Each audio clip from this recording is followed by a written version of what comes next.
Good morning, everybody. This is week 5 of our round the country tour ahead of the big elections that happen on May the 7th, and I'm touring England, Scotland and Wales relentlessly. But this morning, here in Warwickshire, I want to focus on a national issue and one that is of grave concern to the British public, and rightly so. As you all know, it was 5 years ago that I went out into the English Channel endlessly, filming the migrant boats coming, asking why there wasn't a proper national debate about something that I feared would lead to, and yes, I did use the word, invasion. Well, we're just approaching 200,000 people that have crossed the English Channel, 70,000 since Keir Starmer became Prime Minister, approximately 5,000 already this year, and that, of course, has been during the coldest sea temperature months. As the big deal with the French came to an end, I did stand up in PMQs the other day and ask the Prime Minister, given the failure of Smash the Gangs, what was Plan B? And I got some answer to do with council tax in Worcestershire, so I got up and walked out. But what is clear is there are major security concerns about young men coming in from dangerous countries who willfully destroy their ID documents by chucking their phones and passports into the sea at the 12-mile line. There are also some quite big cultural concerns that many that are coming from countries where women are not even regarded as being second-class citizens has led to an upsurge in sexual violence. And of course, Nuneaton is just down the road from where I'm speaking today, where we recently saw the conviction of a man for raping a 12-year-old girl. There is not a single week that goes by when you do not see a story like this in the news. But there are, of course, some even more extreme cases, and the case of Rhiannon White is perhaps the most shocking that we've seen to date. If you recall the incident, she was murdered by somebody who'd come from Sudan on a boat, stabbed 23 times in 90 seconds with a screwdriver. A genuinely horrific case. What strikes me about this case is I know people, we all know people, who've lost children, who've lost young adults, and it can be a sickness, it can be a car accident, a motorbike crash, and these things are horrible. But in many ways, what happened to Rhiannon White was totally avoidable in every single way. In almost every single country in the world, if you enter illegally, you are banged up, in prison, and deported. Somehow the European Union has got itself into a different place. We have been insisting now for years that we not only have to leave the ECHR, but that anyone that comes in the back of a lorry on a small boat is immediately detained and not free to walk the streets. I will now hand over to Siobhan White, who will tell us a little bit about what happened to her daughter, what the impact is on her family, and what her reflections are on it now. Thank you.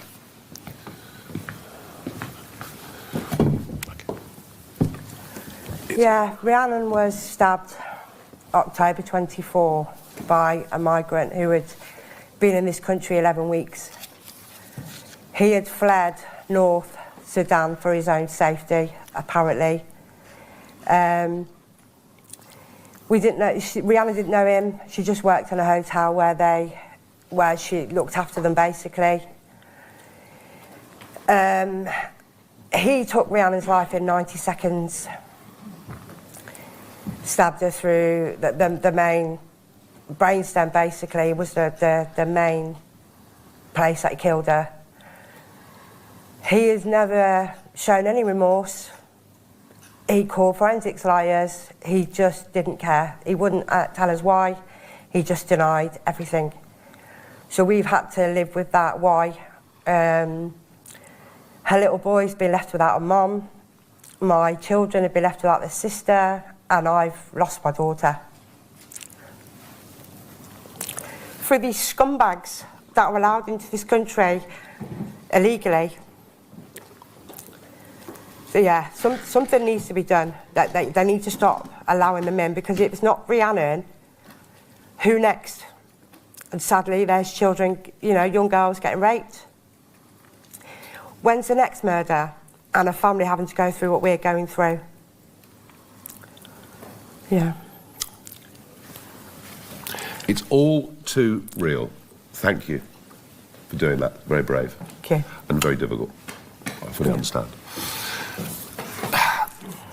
Well, I think those words are very powerful. Who next?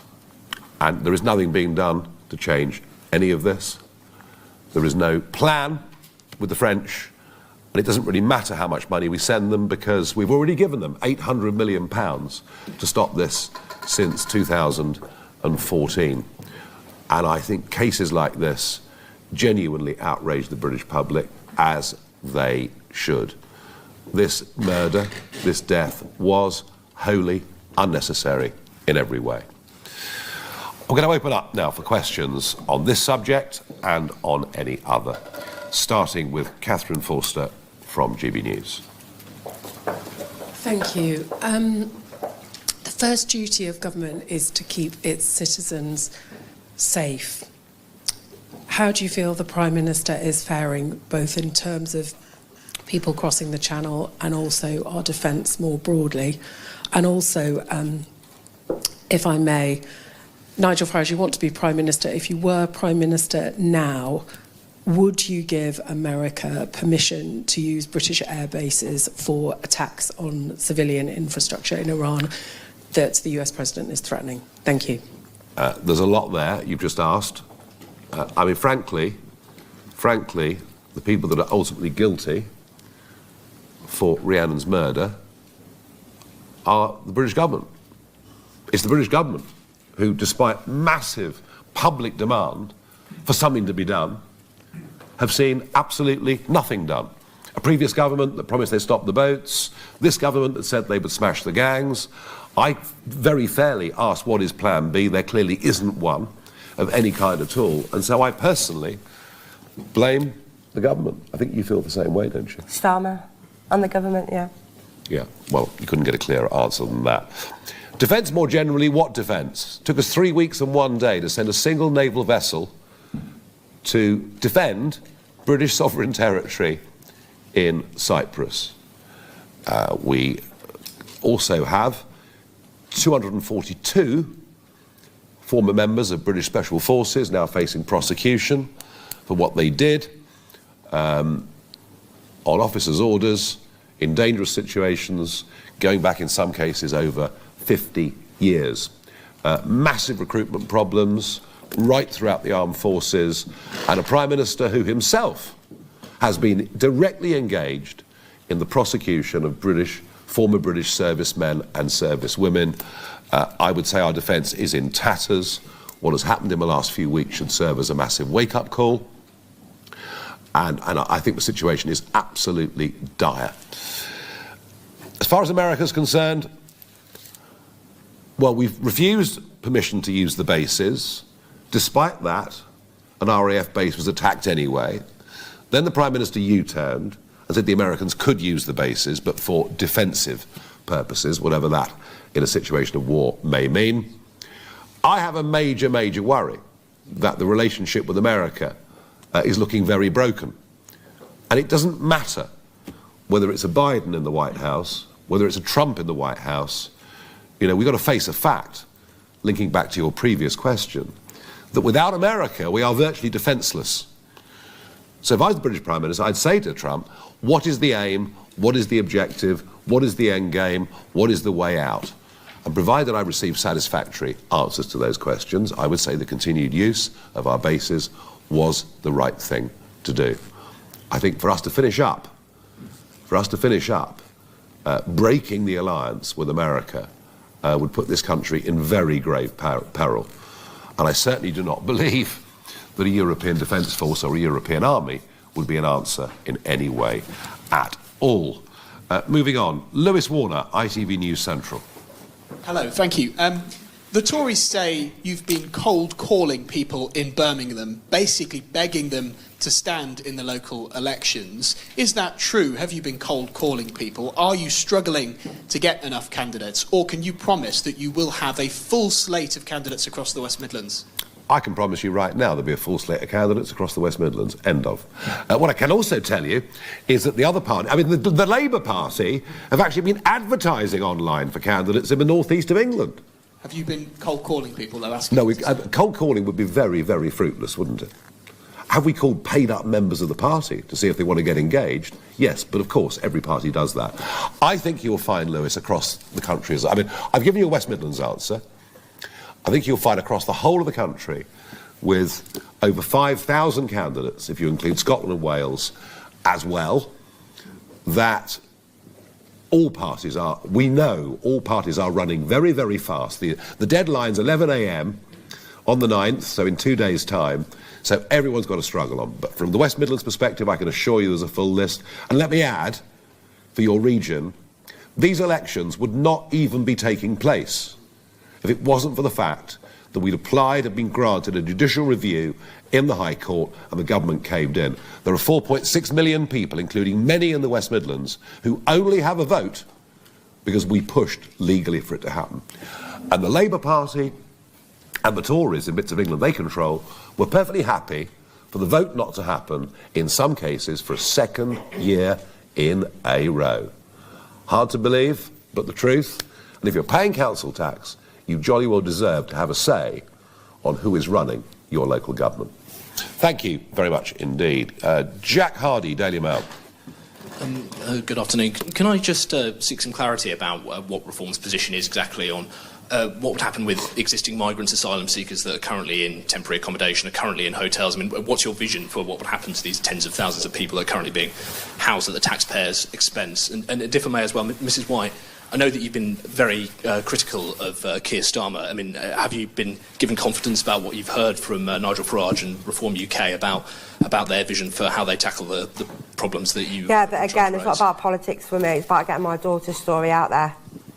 But these migrants saying it needs to stop because we've got our own veterans on the streets and they're not being helped and they fought for this country. But they're allowing these migrants in and they're homing them where our own families and other people's families, men on the streets. But where's their help? So something needs to be done. It needs to stop. I think the first expose of the hotels was me in Bromsgrove. I came up to Bromsgrove in 2020. A whole load of young men had just been put in there, and I went and tried to film it. And of course, you know, the hotel story has been an outrage, but actually the HMOs are worse. Because an HMO can crop up anywhere. Anyone with a property can let it through the 3 companies that are used by the Home Office, and you find yourself living in a suburban street, and suddenly there are 15 young men living next door.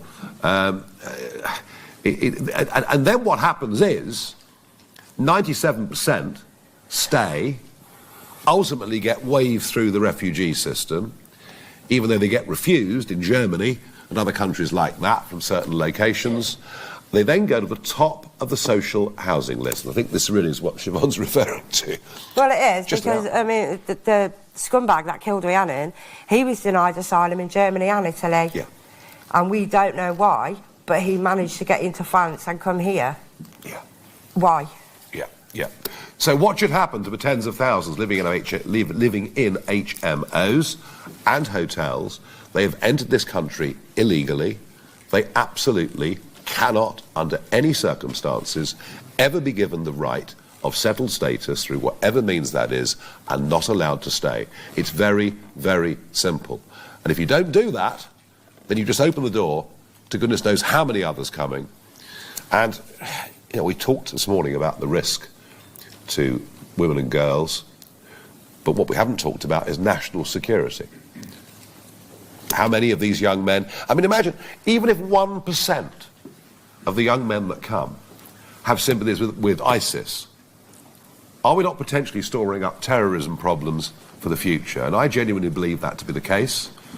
I know that certainly the security services feel very strongly that that's the case. And it almost goes back to the first question, the first comment that was made by Catherine Forster, when she said, the first duty of government is to protect the country and its citizens. Very clearly, we are not protecting the country and its citizens, and that applies to this and to the previous government, and I would say to all of you from the press, do not underestimate the level of public upset and anger and fury over this issue. Thank you. Peter Schnettbangers from The Telegraph. Hi, Nigel. I want to go back on small boats. Last August, in Operation Restoring Justice, party said that illegal migrants would be offered a financial incentive to self-deport. And it would seem that the Home Secretary was taking inspiration, or had taken inspiration from that policy paper, because last month she announced that failed asylum seekers would be given up to £10,000 as a financial incentive to leave. On GB News, you described that as a joke and a farce. So I guess my question is that still reform policy to offer a financial incentive at taxpayers' expense? Well, hang on a second. I mean, you know, it's all very flattering that Shababa Mahmood copies some of the language that we've used, although she hasn't copied us quite as much as copycat Kemi, who copies virtually every policy that we come out with a few months later. Look, what we said was there are people living illegally in Britain, you know, we will make it easy for them to go back to their country of return. And that would mean you pay for their transport and a small sum of money for when they arrive. And if that's the best way, getting back to Jack's question, if that's the fastest way of doing it, then you do it. If you look at America, where deportation policies are very controversial, but 3/4 of the illegals that have left America under this administration have gone, you know, someone knocks at their door, listen mate, we know you shouldn't be here, you know you shouldn't be here, we'll pay your flight and give you $1,000. And by the way, if you want to reapply for a skills visa, we won't discriminate against you. And that has worked. And so you're looking at nearly 1.5 million people who entered America illegally have left in the last 18 months, all of which goes to prove it actually can be done. But so is it around £1,000 potentially? It would be maximum £1,000, not the 40 grand per family that Shababa Mahmood is seeking to offer. But you know, you have to find a way of making this work, and I think that would work. Thank you very much indeed. Ross Slater from The Sun. Hello. You've always been a big supporter of freedom of speech. Yes. Now, should Kanye West be allowed to perform at the Wireless Festival, or should he be cancelled? I think that, for myself, I wouldn't buy a ticket. I wouldn't recommend anyone buys a ticket. I think his comments are vile, really vile. The sort of rabbit hole of anti-Semitism, stroke Nazism that he's gone down is vile. But I think if we start banning people from entering the country because we don't like what they say, I worry where that ends up. I worry where that ends up. I mean, if Keir Starmer was to ban people coming into Britain with whose views he doesn't like, almost nobody would be allowed in. So I think it's a dangerous path to go down.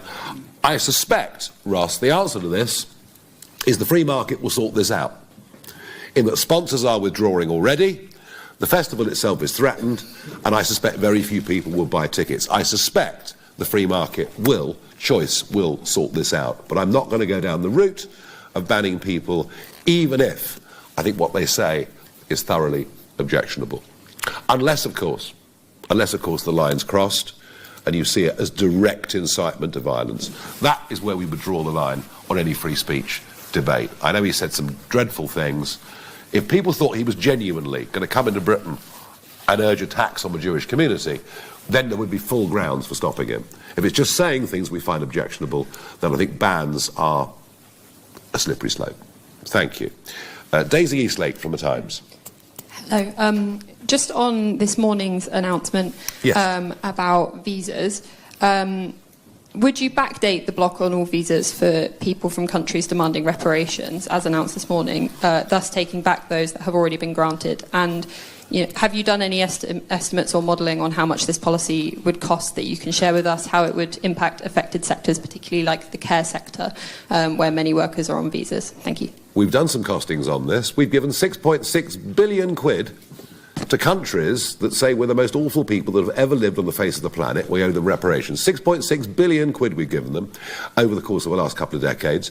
We've also opened our doors to 3.8 million of their citizens, some of whom, of course, do work in the care sector, many of whom live on benefits, and many of whom yesterday, if they've got several children, will have seen their family income go up massively as a result of the two-child cap going. And I think it's about time we stopped the United Nations, with its increasing politicisation, effectively using these countries as pawns to attack everything this country is and has stood for. And there are parts of our past we wouldn't be proud of, and there are parts of our past we've got every right to be immensely proud of, including uniquely being the one country that spent 4 decades on the high seas at the loss of thousands of sailors and vast amounts of money driving slavery off the world's oceans. So a sense of proportion. It's about time we stood up and said enough.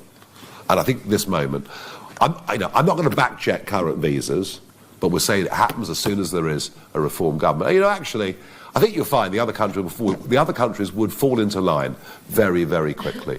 But it raises bigger questions about the UN. It raises bigger questions about the very dubious Chagos, non-enforceable, but Chagos judgment that we had perhaps a few years ago. Quite where Mr. Starmer stands, or Sakir, sorry, international law, perhaps he thinks we should pay reparations and completely bankrupt ourselves. I just don't know. Michael Knowles, The Express. Mrs. White, what would you like to see the government do to stop the small boats and prevent the safety crisis facing women and girls across the country? First and foremost, stop them. Stop them coming in. If anything's impossible, but vet them. Do not let them out onto our streets until we know who they are, what diseases they carry, what criminal background they have, and because we don't know. It's like back to the scumbag that killed my daughter. He lied. They've all got the same generic birth date. He lied continuously. We don't know what they're doing on these. But the thing is, what infuriates me is they're more worried about the people that are dying on the boats than the people of our own country. So you either stop them, send them straight back, or if they have to come in, vet them. Do not let them out. Do not let them walk our streets until we know that they're not going to commit some kind of crime and no diseases. Because it came out in court that this guy had AIDS. So we don't know what's going on behind this. So yeah, either stop it or get them vetted. Yeah, well, that's the problem, isn't it? They chuck away their... They literally chuck away their paperwork, I actually filmed this image. I filmed the iPhones being chucked into the sea. Yeah. And their medication, it's all left on the boats. But yeah, nobody should be free to walk the streets if they come into the country via that method. Absolutely. Luke Shanahan, LBC. The government's today said it's going to cap interest on student loans because of the conflict in Iran. What are your thoughts on this, Mr. Farage? Would you agree with that? Do you think it should go on for longer than a year? Is this a sign that we've got massive inflation coming our way? Well, I mean, right now it'll make almost no difference at all. But I would say more broadly on student loans, when base rates were 0.5%, most student loans were 6%. I think the old medieval word for it was usury. And this has been going on now for a very, very long time. Absolutely massive rip-off of young people. And as I've said for 25 years, too many young people getting degrees that are not vocational, do not help them in the workplace, and a complete under-reliance on trades and skills, which has meant we had to import engineers from other parts of the world because we've not produced enough of our own. As for where's inflation going, well, it never really went away. It never really, truly went away. A heck of a lot depends on what happens in the Middle East. And as the OECD said last week, the UK is the most vulnerable to an energy price shock of any country because we refuse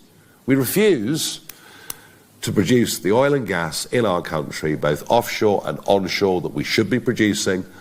And I would just throw this in.